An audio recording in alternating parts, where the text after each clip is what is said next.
Lisa's laughter rang out first, sharp, mocking, unmistakable, spilling from the cracked bedchamber door like poison into the corridor. Anna froze midway up the stone stairs, honeycakes balanced in her arms, heart slamming against her ribs. She knew that laugh. It had mocked her across dinner tables since childhood, twisted every kindness into cruelty. But here, in her own home, laced with Damian's low growl of pleasure. No. It couldn't be. Yet the scent slammed into her next, jasmine crushed against heated skin, sweat, and the unmistakable tang of sex. Her fiancé's scent. Her half-sister's perfume. Mingled. Fresh. The packages slipped from her fingers. Honeycakes thudded softly on the rug as she shoved the door wide. Damian's bare back flexed above a slender, pale body. Golden hair, Lisa's, fanned across Anna's pillow like a victory banner. Lisa's legs hooked high around his hips, heels digging into muscle Anna had kissed 1,000 times. Their mouths devoured each other, wet and urgent, oblivious. Anna's throat closed. Air turned thick, impossible to breathe. Lisa broke the kiss with a gasp, lips swollen and red. Good, she'll still be gorging herself at the market. We have hours. Damian's chuckle rumbled dark approval as he drove deeper. Good. She can keep eating. Leaves more of you for me. The words struck harder than claws. Anna swayed, vision tunneling. Every cruel whisper from her stepmother Caroline echoed back, too heavy, too slow, unworthy of a warrior like Damian. The inheritance Lisa had sweetly stolen. The pack's pitying glances. She must have made a sound, because Damian stilled. His head turned. Amber eyes met hers, shock flaring, then icing over into something colder. Lisa lifted her head lazily, smile curling like smoke. Oh, Anna. You early. The room spun. Anna tasted blood, she had bitten clean through her lip. How long? The question scraped out, raw and broken. Damian eased off Lisa without shame, reaching for breeches. Long enough. Lisa stretched, cheeks sliding low, eyes glittering. Since the first time you turned away from him in bed, darling. He needed someone who didn't weigh him down. Anna's wolf clawed inside her chest, fur bristling beneath skin, but grief flooded hotter than fury. She backed up, ill crushing a fallen cake, honey oozing warm and sticky between her toes like everything sweet in her life now ruined. Damian fastened his belt, voice calm, almost kind. You'll say nothing. For the pack. For your father's name. Her father's name, the one they'd already stripped along with everything else. Something inside Anna shattered cleanly in two. She turned and bolted. Down the winding stairs, past wide-eyed servants who would spread the tale by dawn. Out into the biting night air that carried wood smoke and betrayal. Her lungs burned as she fled through the village gates, past torches flickering on stone walls, past packmates who stared but did not stop her. Lisa's laughter chased her into the forest, sharp as thorns. Anna ran until the trees swallowed the lights behind her, until her legs trembled and tears blinded her path. Pine needles slashed at her skirts. Breath sobbed in and out.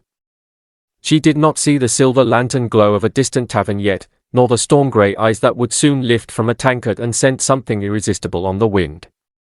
But something else watched her from the shadows of the tree line, something ancient, hungry, and patient. And it was already moving. Pine needles slashed at Anna's cloak as she crashed through the darkening forest, chest heaving, tears blurring the moonlit path. Lisa's mocking laughter and Damian's cold words chased her deeper into the wild, until the familiar sense of her packlands faded entirely. Hours later, legs trembling with exhaustion, she collapsed beside a rushing stream, splashing icy water over her tear-streaked face. A warm glow flickered ahead through the trees, the Silver Mare Tavern, its silver lantern swinging in the border wind. Neutral ground. No questions asked. She pushed through the heavy oak door. Wood smoke, roasted meat, and spilled ale wrapped around her like a thick blanket. Laughter and low voices filled the crowded room. Anna pulled her hood low, claimed a corner stool, and ordered honey mead. 1 cup became 3, then 5. The sweet burn dulled the knife in her chest, but only just. She did not see him watching at first. He sat alone in the shadowed booth, broad and silent, storm-grey eyes tracking the tremble in her fingers as she gripped the cup. A faint scar curved along his cheekbone, catching firelight. Power clung to him like frost, yet no one dared approach. When her 6th mead arrived, his deep voice sounded beside her. "You drink like someone running from ghosts." Anna turned, ready to snap, but the words caught. Up close he stole breath, tall, dark-haired, presence heavy enough to quiet the tavern noise around them. His gaze held no judgment, only steady warmth. "Some ghosts run faster than others," she muttered. He signaled the barkeep. Spiced mead appeared before her. "Then let this one slow them down." A faint smile touched his mouth. "Christian." "Anna," she answered, voice rough. "Just Anna." They spoke as lanterns burned lower. He asked nothing of her pain, only listened while she spoke of small, safe things, the way moonlight danced on river stones, the scent of warm bread at dawn. His low laughter rolled like distant thunder. When his fingers brushed hers over a bowl of roasted nuts, heat flared sharp and sudden up her arm. The tavern emptied to glowing embers. Christian rose, offering his hand. "There's a room upstairs. Warm furs. Quiet. Sleep if that's all you want." Anna stared at his palm, strong, calloused, steady. Something fierce and desperate stirred inside her. Tonight she wanted to feel wanted, not weighed and dismissed. She placed her hand in his. Up narrow stairs, into a candlelit chamber. The door clicked shut. She kissed him first, hungry and raw. He answered slowly, carefully, giving her every chance to pull away. But she pressed closer, needing the heat of him. His hands traced her curves with reverence, lips brushing her ear as he whispered how beautiful she was, how soft, how perfect. Every touch, every murmured praise chipped away at years of shame, Caroline's sneers, Lisa's cruelty, Damian's cold glances. In the hush of candlelight and furs, he held her like something precious, drawing gasps from her throat until pleasure and safety wrapped around her completely. They fell asleep tangled together, his heartbeat strong beneath her cheek, her name soft on his lips. Dawn crept grey through the shutters. Anna woke alone, sheets still warm where he had lain. A note rested on the pillow, "You are unforgettable." His cloak hung over a chair, a leather document case lay half open on the floor, papers spilled in the night. Curiosity pulled her from the bed. She knelt, gathering them, and froze. A heavy silver seal stared up at her, wolf rampant on black, the royal mark of the Northern Territories.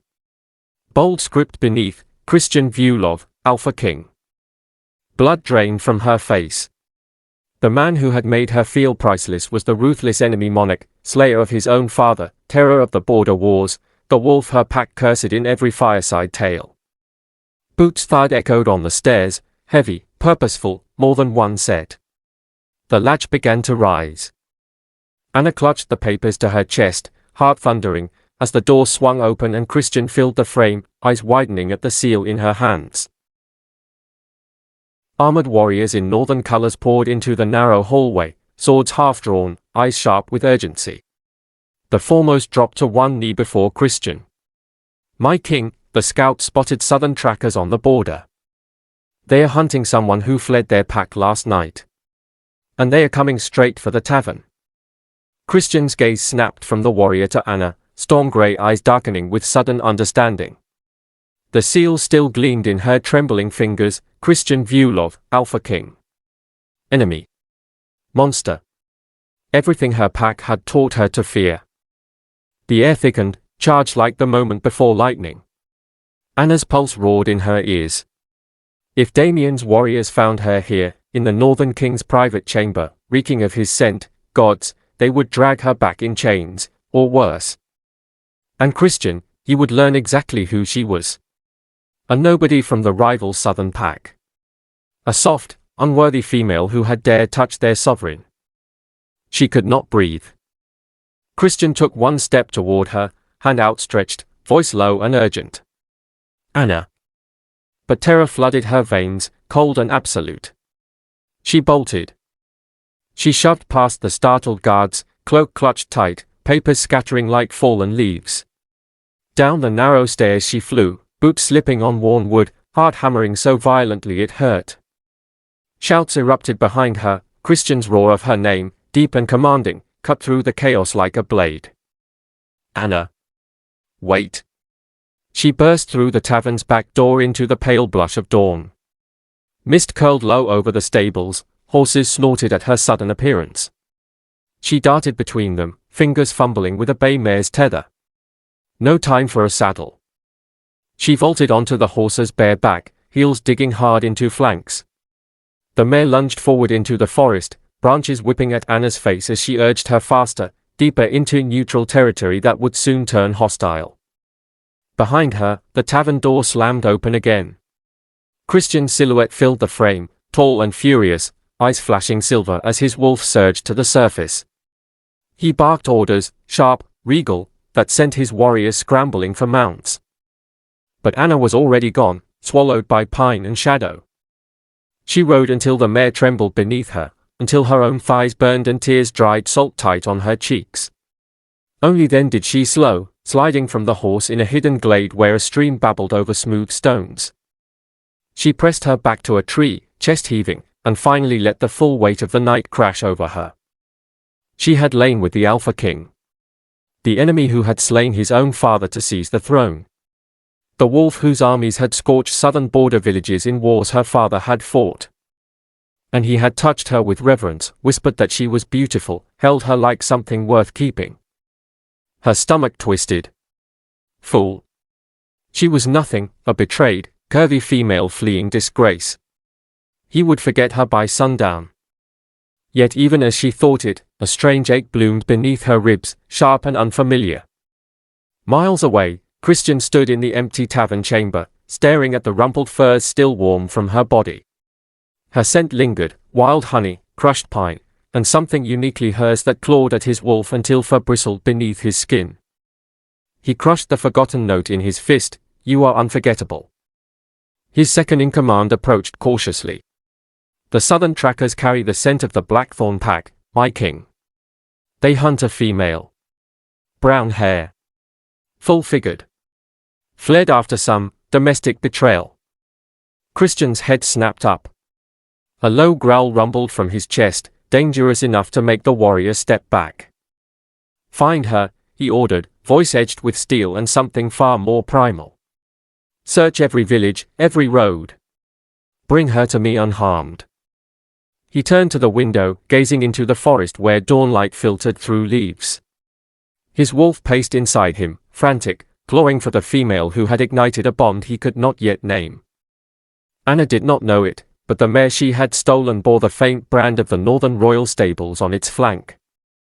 And by midday, fresh tracks, hoof prints leading south, were already being followed by riders wearing the silver wolf.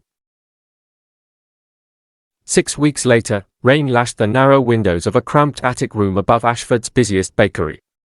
Anna hunched over a chipped chamber pot, stomach heaving again, the sour taste of bile sharp on her tongue. Morning sickness, the healer had called it with a knowing smile, pressing a packet of ginger root into her hand. The same healer had listened to the babe's heartbeat and gone very still, eyes widening at the strength of it, too strong, too early. Anna wiped her mouth with the back of a trembling hand and sank onto the narrow cot. Her body felt foreign now, breasts heavy and tender, waist thickening beneath her apron, skin glowing despite the exhaustion that dragged at her bones.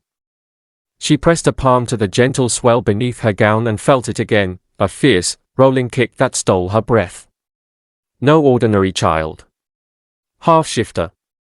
Half royal, if the old tales held truth. She had fled far enough, or so she told herself.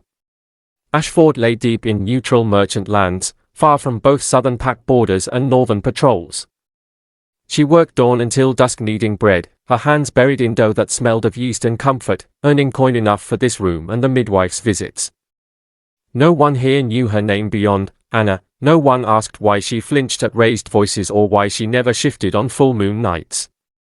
Yet the dreams found her anyway. Every night, Storm grey eyes watched her across candlelit furs.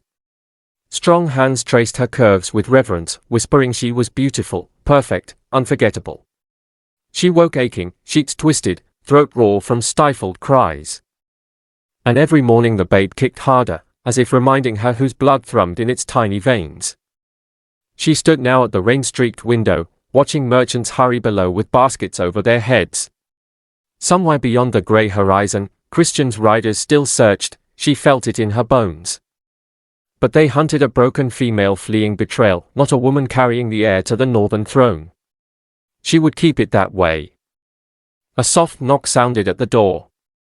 The baker's wife, kind-eyed Mara, climbed the stairs with a tray, weak tea and dry bread to settle the sickness. She lingered, watching Anna sip. "You certain you've no family to send for?" Mara asked gently. "A babe this strong, it deserves more than an attic and a lone mother." Anna forced a smile that felt like glass. "I have all I need." Mara hesitated, then set a folded letter on the tray, sealed with plain wax, no mark. "A traveler left this downstairs yesterday. Said it was for the new bakery girl with brown curls and honey-colored eyes. Wouldn't give his name." Anna's heart stuttered. The door closed softly behind Mara, leaving silence thick as rising dough. She broke the seal with shaking fingers. The message was brief, written in bold, familiar script. "I have searched every village from the border to the sea. Your scent haunts me. The child you carry is mine to protect, ours to love. Come home to me, Anna. I will wait beneath the great oak at Ashford's northern crossroads, every night until the next full moon. Christian." Rain drummed harder against the pane. Anna crumpled the letter against her chest, tears slipping hot down her cheeks. The babe kicked again, fierce and insistent, as though answering its father's call. Downstairs, the bakery bell jingled as the door opened. Heavy boots crossed the threshold, slow, deliberate, shaking rain from a dark cloak. The scent of pine smoke and cold steel drifted up the stairs before the deep voice rumbled below, asking the baker's wife about a woman with brown curls who worked the early shift. He had found her. The bakery bell's jingle still hung in the air as Christian pushed through the low door, rain dripping from his dark cloak onto the flour-dusted floor. The scent hit him like a physical blow, warm bread, yeast, and beneath it all, wild honey and crushed pine. Hers? Stronger now, laced with something new and fiercely alive. Mara, the baker's wife, froze with a tray of loaves in her arms. Her gaze flicked from his scarred face to the silver wolf embroidered on his cloak, eyes widening in recognition. She dipped a hasty curtsy, voice trembling. "My lord, we've no trouble here." "I'm not here for trouble," Christian said quietly, though his tone carried the weight of command. "The woman who works the early shift. Brown curls. Honey-colored eyes. Where is she?" Mara's throat bobbed. Upstairs, the floorboards creaked once, soft, panicked. Christian's head snapped toward the narrow staircase at the back. He moved before Mara could answer, taking the steps two at a time, boots heavy on worn wood. The scent grew thicker, wrapping around his wolf until fur prickled beneath his skin. 6 weeks of relentless searching, 3 territories scoured, villages turned inside out, every tavern and crossroads questioned, and it all narrowed to this cramped attic door. He did not knock. The latch gave under his palm. Dim grey light spilled across the tiny room, a cot, a chipped washbasin, a single chair. Anna stood at the far window, back rigid, one hand pressed protectively over the gentle swell of her belly. Rain streaked the glass behind her like tears. She did not turn, but her voice came small and raw. "You weren't supposed to find me." Christian's chest tightened. Gods, she was more beautiful than memory, cheeks flushed from oven heat, curls escaping her braid, body fuller now in ways that made his wolf growl with fierce pride. The babe. His babe. Their heartbeats thundered in his ears, strong and intertwined. "I searched every road from the border to the sea," he said, stepping closer. Rainwater pooled at his feet. "Your scent led me here. I would have torn the world apart to find you." Anna spun then, eyes blazing gold with her wolf. You're the Alpha King. Enemy of my pack.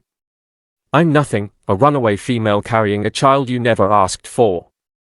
He flinched as though struck. Memories surged unbidden, his father's tyranny, villages burned, endless war. The night he had driven Silver through the old king's heart to end it all, blood thick on his hands, packmates staring in horror and relief. Since then, every glance held fear or calculation. No one saw the man beneath the crown. Except her. That night in the tavern, she had looked at him, truly looked, and seen only Christian. Not the scar, not the title, not the monster. She had touched him with wonder, laughed against his throat, fallen asleep trusting him to keep the world at bay. He dropped to one knee, water soaking his cloak, voice rough with everything he had never said aloud. You saw me when no one else did. You gave me a night where I was not a king, not a killer, just a man holding the woman he stopped, throat closing. I will spend my life proving I'm worthy of you and our child. Come home with me. Let me protect you both. Anna's hand tightened over her belly. The babe kicked hard, as if reaching for its father. Tears spilled down her cheeks, but she shook her head. I won't raise my child in a court that would call her tainted southern blood. I won't be your mistake. You are not a mistake, he growled, rising slowly. You are the only thing that has felt right since I took this cursed throne. Silence stretched, broken only by rain drumming the roof. Downstairs, the bakery door opened again, multiple boots this time, hurried voices. Mara's protest rose sharply. Christian's head tilted, listening. His wolf snarled. Anna heard it too. Her face paled. Damian's trackers. They've been asking questions in town for days. Heavy steps pounded up the stairs, 3 sets, maybe 4. A fist hammered the door. Anna. We know you're in there. Time to come home. Christian moved between her and the door, body shielding hers completely, eyes flashing molten silver. The door splintered under a brutal kick, and Damian filled the frame, amber eyes narrowed, lips curled in triumph, flanked by 2 southern enforcers. His gaze slid past Christian, locking on Anna's swollen belly. Shock flickered, then twisted into something ugly. Well, Damian sneered. Looks like the fat little runaway found someone desperate enough to breed her after all. Well, Damian sneered, amber eyes raking over Anna's swollen belly with cruel delight. Looks like the fat little runaway found someone desperate enough to breed her after all. The words landed like claws across Anna's skin, dragging up every old wound, Caroline's whispers, Lisa's laughter, years of being weighed and dismissed. Heat flooded her cheeks, shame and fury twisting tight in her chest. She stepped forward instinctively, ready to snarl, but Christian moved faster. He shifted sideways, placing his body fully between her and the door, broad shoulders filling the tiny attic until the air crackled with restrained power. His wolf surged so close to the surface that silver bled into his grey eyes, fangs lengthening just enough to flash warning. Choose your next words carefully, Christian said, voice low and lethal, each syllable edged with frost. That child is mine. And the woman carrying her is under my protection. Damian's smirk faltered. His gaze flicked over Christian's scar, the royal bearing, the unmistakable authority rolling off him like winter storm winds. Recognition dawned slowly, turning his face ashen. You, Damian swallowed. Alpha King Vyulov. The 2 enforcers behind him dropped to their knees at once, heads bowed, throats bared in submission. Damian stayed standing a heartbeat longer, pride warring with survival, before he too sank down, though resentment burned in his lowered eyes. Christian did not spare them another glance. He turned to Anna, the silver in his gaze softening to storm cloud grey again. Rain still dripped from his dark hair, flour dusted his cloak from the bakery below. He looked suddenly less like a monarch and more like a man soaked and exhausted from weeks of endless riding. He dropped to one knee on the worn floorboards, heedless of the kneeling southern wolves. Water pooled around his boot. His large hand reached out, palm up, waiting, not commanding. Anna, he said, voice rough with everything he had carried across 3 territories.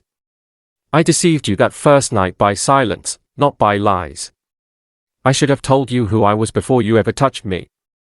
I have no excuse beyond fear that you would run, and you did anyway. A faint, pained smile ghosted across his mouth. I have regretted it every moment since. Anna's throat tightened. The babe rolled hard beneath her ribs, a fierce kick that made her gasp softly. Christian's gaze dropped to the sound, wonder breaking across his hard features. He leaned closer without rising, yet tilting toward her belly as though drawn by invisible thread. May I? He asked, barely above a whisper. She hesitated, then nodded once. His hand, calloused from sword and reins, settled gently over the swell, warm even through her gown. The babe kicked again, strong and insistent, heartbeat thundering beneath his palm like war drums. Christian's breath caught, his eyes closed, lashes dark against scarred skin. A shudder ran through his powerful frame. Gods, he breathed. So strong already. When he opened his eyes again, they shone suspiciously bright. This child, our child, deserves a father who begs forgiveness on his knees, not one who demands by right of blood. He looked up at her, utterly open. Let me court you properly. No titles between us in private. No crown forced on you. Only Christian, the man who crossed half the world because one night in your arms gave him the first peace he has known since spilling his own father's blood to end a war. Anna's heart stuttered. She saw it then, the weight he carried, the loneliness etched in the lines around his eyes. The babe quieted under his touch, as though listening. Behind them, Damian shifted, anger simmering, but the enforcers kept him pinned with warning growls. Christian's voice dropped further, meant only for her. Come home with me, Anna. Let me keep you both safe. Let me spend every day proving you are not second choice, not a mistake, only the woman who holds my heart whether you ever choose to keep it or not. Silence stretched, thick and trembling. Rain drummed the roof like impatient fingers. Anna opened her mouth, uncertain what words would come, when heavy boots thundered up the bakery stairs again, new ones, hurried and many. Mara's frightened cry rose from below. The attic door, already splintered, shuddered under a fresh blow. A new voice, female, sharp, and chillingly familiar, cut through the wood. Christian Viewlov.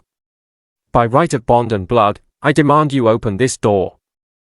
Anna froze. The woman's tone carried royal command, and something far more intimate. Christian's face drained of color. His hand slipped from Anna's belly as he rose slowly, body rigid. The voice came again, closer now, laced with triumph. Did you truly think death would release you from our mating bond, my husband? Illa, his presumed dead queen, stood just beyond the threshold, very much alive. The attic seemed to shrink around her presence. Tall, willowy, with hair like winter sunlight and eyes sharp as shattered ice, Illa stepped through the splintered door as though it were a palace gate. Northern guards flanked her instantly, bowing low. Damian and his enforcers scrambled backward, confusion twisting their faces. Christian rose slowly, body taut as drawn wire. Illa, he said, the name rough in his throat. The report said you perished in the ambush 3 years ago. Reports lie when it suits the survivors, she answered coolly, gaze sweeping the room and settling on Anna's rounded belly with calculated interest. I was taken, not killed. Held in southern dungeons until a fortunate escape. Her smile did not reach her eyes. Imagine my joy discovering my mate still lived, and had wasted no time finding consolation. Anna's hand curled protectively over the babe. Heat flooded her cheeks, shame rising swift and familiar. Consolation. That was all she was, then. A warm body while the true queen suffered. Christian's growl rumbled low enough to rattle the window panes. You will not speak to her that way. Illa lifted one pale brow. I speak to my mate's mistress however I choose. The bond remains unbroken, Christian. You feel it still. She pressed a hand to her chest, where faint silver lines of the old mating mark glowed beneath sheer silk. Until it is severed by death or ritual, I am Luna. She is temporary. The word struck harder than any slap. Anna swayed. The room blurred at the edges. Christian moved to her side in an instant, arm sliding around her waist to steady her. His touch was fire against the sudden chill in her bones. "There is nothing temporary about her," he said, voice deadly quiet. "Anna carries my air. She will be my chosen Luna." Illa's laugh rang sharp. "Chosen?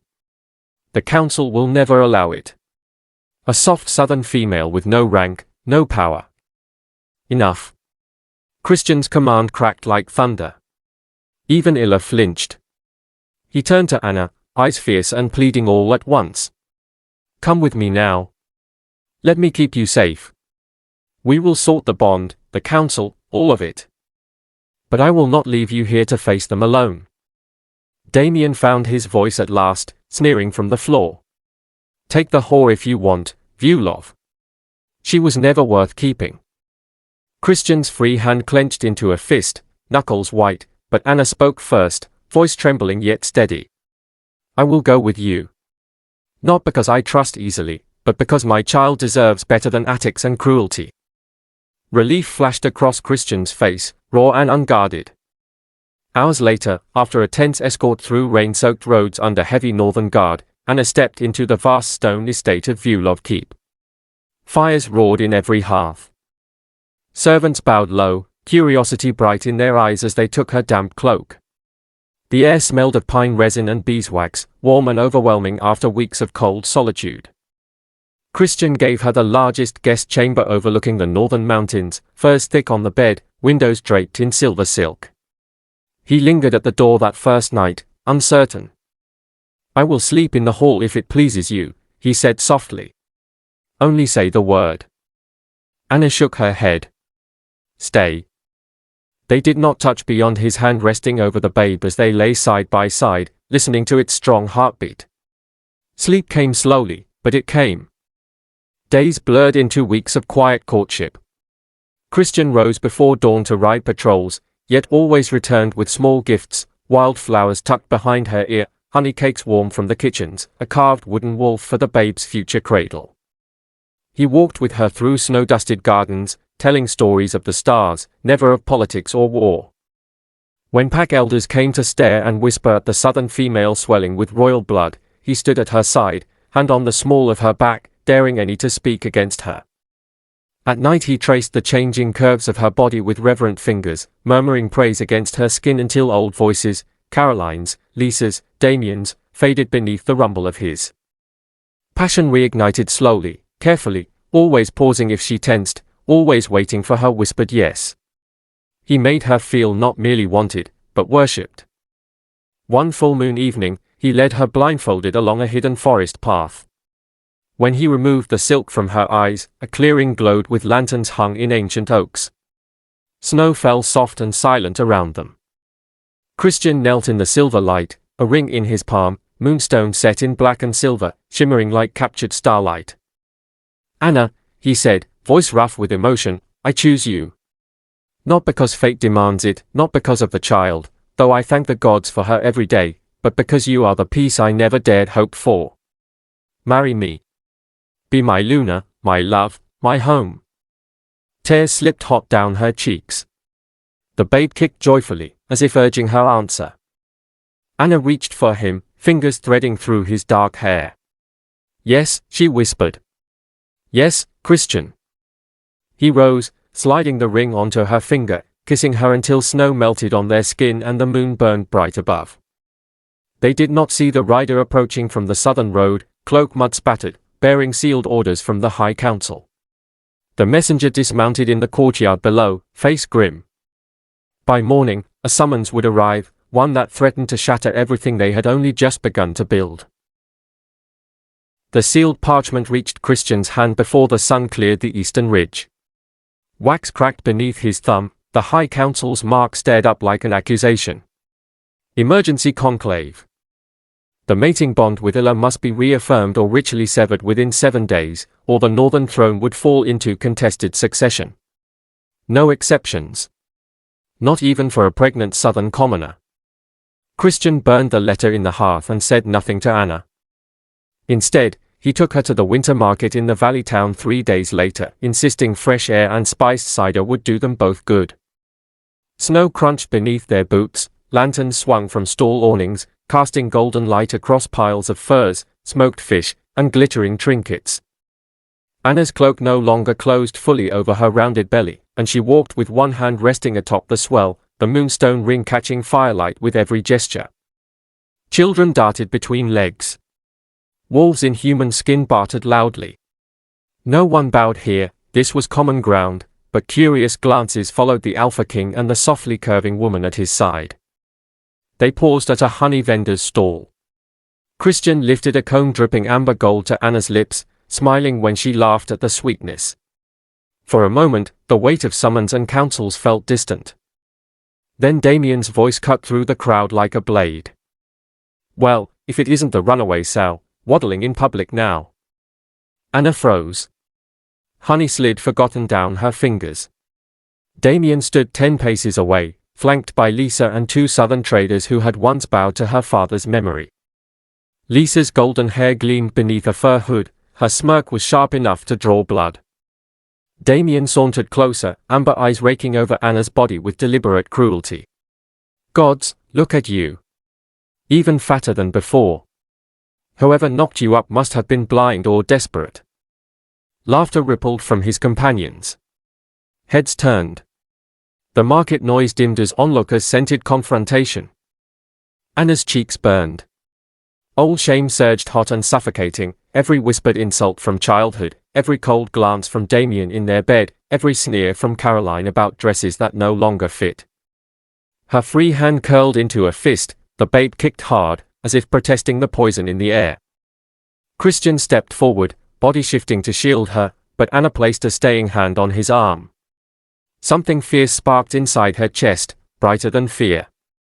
She met Damian's gaze directly. "I am carrying a child," she said, voice steady despite the tremor in her knees. "Something you will never understand the worth of." Damian barked a laugh. "Worth? You think that northern bastard will keep you once the novelty wears off? You're a placeholder, Anna. Soft, slow, forgettable. Always were." The crowd murmured. Lisa folded her arms, satisfaction gleaming. Christian's growl rumbled low enough to vibrate the snow beneath their feet. He moved then, swift and lethal, until he loomed over Damian, silver bleeding into his eyes. "Speak her name again with disrespect," he said, each word carved from ice, "and I will tear your throat out here in front of every witness." Damian paled but lifted his chin in defiance. "You can't touch me on neutral ground, Werewolf. Treaty law. Treaty law does not cover insults to my future Luna." Christian's voice carried, deep and ringing across the square. Every head turned now, the market fell silent. This woman is Anna of the Southern Blackthorns by birth, and soon Anna Werewolf by choice. She carries the heir to the Northern throne. Any who question her worth question mine. He turned to the crowd, arm sliding around Anna's waist, palm splayed possessively over her belly. The babe kicked again, strong enough for him to feel, and wonder softened the hard lines of his face. "Look upon her," he commanded. "See the mother of my daughter. See the female who holds my heart in her hands. Any wolf here who dares mock her beauty, her strength, her place at my side, step forward now." No one moved. Even the wind seemed to still. Damian's mouth twisted, but he took one involuntary step back. Lisa's smugness cracked. Christian's gaze returned to Anna alone, fierce and tender. "You are not fat. You are life itself blooming under my hands. You are the most beautiful sight I have ever known." Tears pricked Anna's eyes, but this time they carried no shame, only a swelling pride she had never dared feel before. She lifted her chin, standing tall beneath his arm, the moonstone ring gleaming like a promise kept. Damian spat into the snow and turned away, dragging Lisa with him. The crowd parted silently to let them pass. Christian pressed his lips to Anna's temple, murmuring for her ears only, "I am so proud of you." Warmth flooded her chest, brighter than any market lantern. They walked on through falling snow, fingers entwined, the babe quiet now, as though content. But at the edge of the square, a cloaked figure watched from the shadows, Illa's personal guard, hood low, eyes cold. He turned and melted into the crowd, a sealed missive already tucked inside his glove. By nightfall, word would reach the High Council that the Alpha King had publicly claimed a new Luna while the old bond remained unbroken. And the 7-day clock would begin its final, merciless countdown.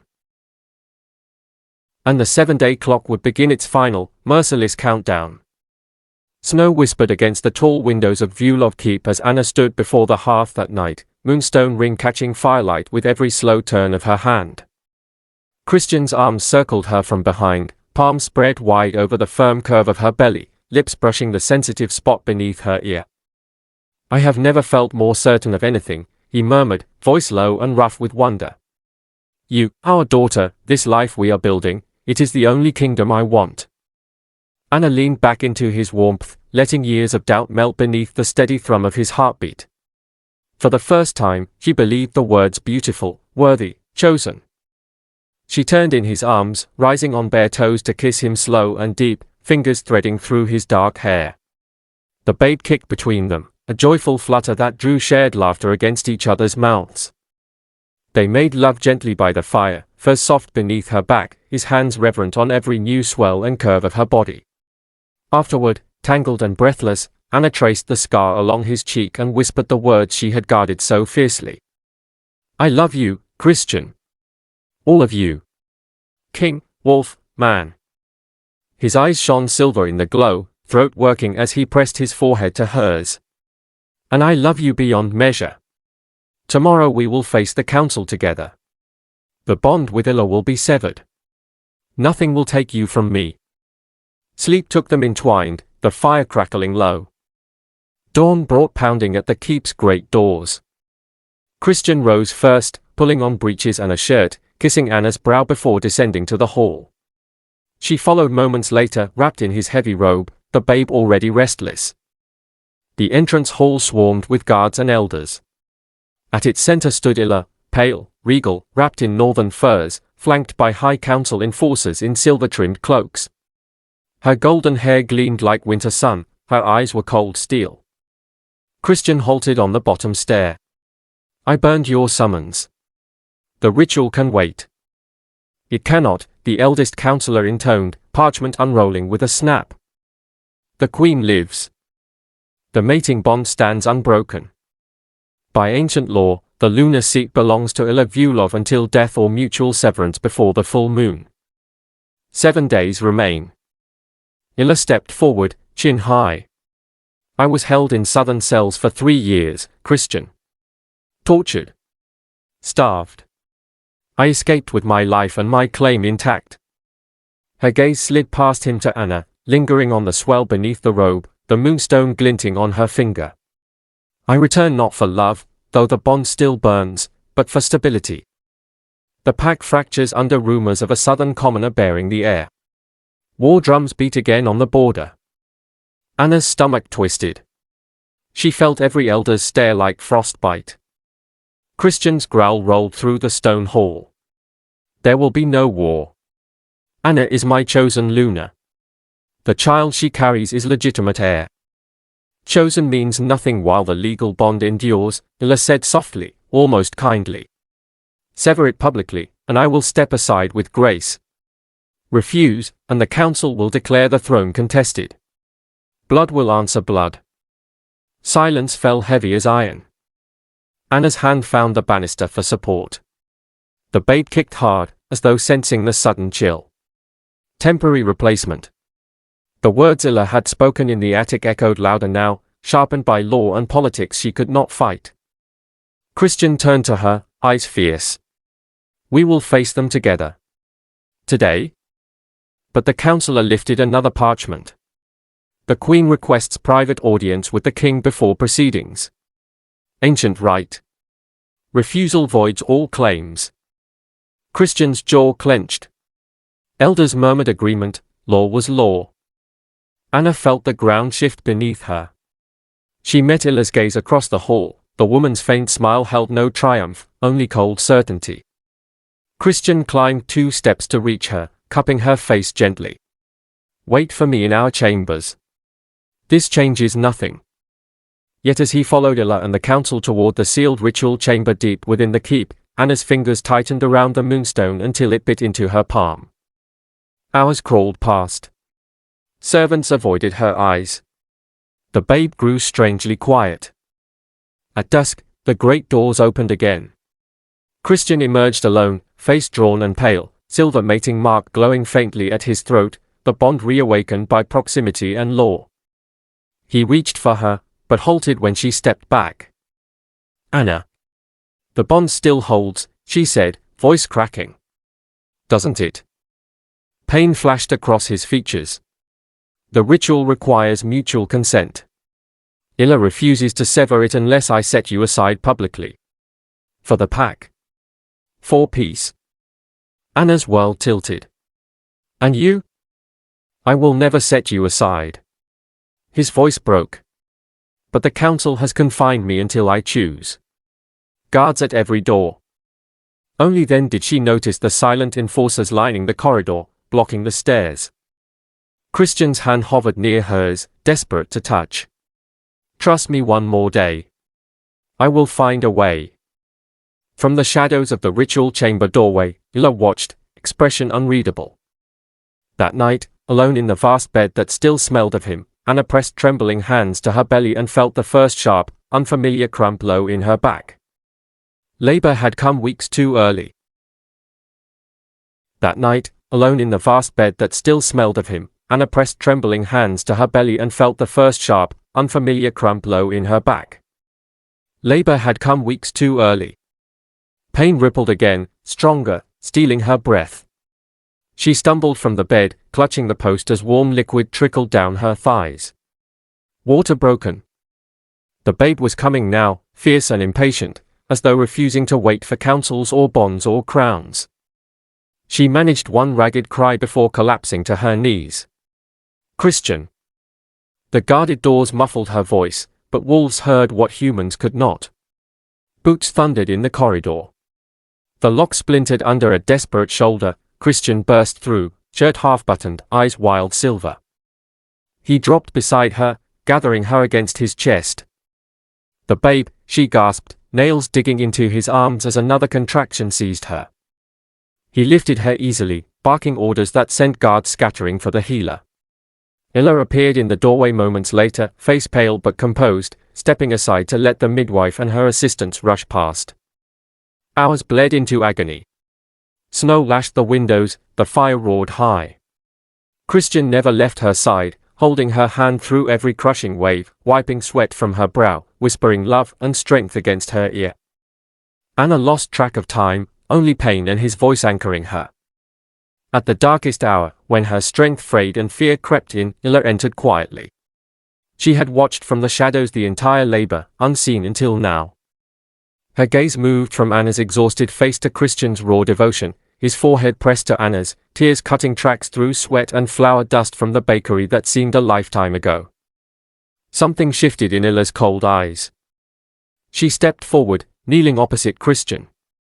The room quieted, even the midwife paused. I was wrong, Illa said softly, voice carrying over Anna's labored breathing. I thought love was duty. Stability. Bloodlines. But this, she gestured between them. This is what holds a pack together. Christian lifted his head, wary. Illa touched the faint silver mark at her own throat. Sever the bond, Christian. Here. Now. I consent freely. The midwife protested, ritual required sacred ground, witnesses, full moon, but Illa shook her head. Love is the only sacred ground we need. Christian looked to Anna. Pain glazed her vision, but she nodded once. He pressed his palm over Illa's mark, she mirrored the gesture on his. Ancient words fell from their lips, short, binding, irrevocable.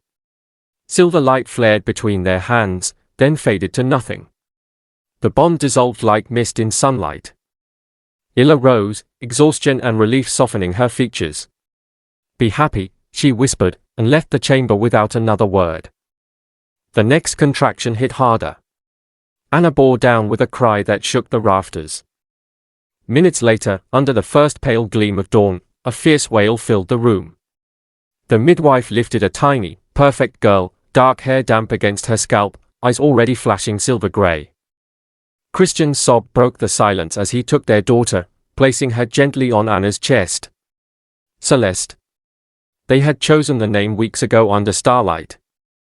Mother and babe gazed at each other, exhausted and triumphant. Christian curled around them both, kissing Anna's temple, then Celeste's downy head. 3 nights later, beneath a full winter moon, they stood in the sacred clearing where he had proposed. Snow glittered like diamonds, the pack circled silently, torches glowing. No council edict, no politics, only wolves bearing witness to love. Christian faced Anna, hands cradling hers. Fresh mating marks already bloomed at their throats, self-inflicted in the quiet aftermath of birth, sealed with blood and promise. Tonight they completed the ritual. They spoke the ancient words together, voices steady. Moonlight poured over them as the bond snapped into place, chosen, unbreakable, blazing bright enough for every wolf to feel. The pack howled in answer, joy echoing through the mountains. Months passed in a blur of midnight feedings and dawn laughter. Celeste grew strong and fearless, shifting early into a tiny silver pup who tumbled through snow with her father's scarless joy. Anna stood now on the keep's highest balcony, lunar in truth, moonstone ring glinting beside a new silver talk of office. Below, the valley spread peaceful, no war drums, no contested throne. Southern and northern wolves trained side by side, old grudges faded under shared hearths. Christian joined her, wrapping arms around her waist from behind, chin resting on her shoulder. Celeste slept against his chest in a fur sling, tiny fist curled in his shirt.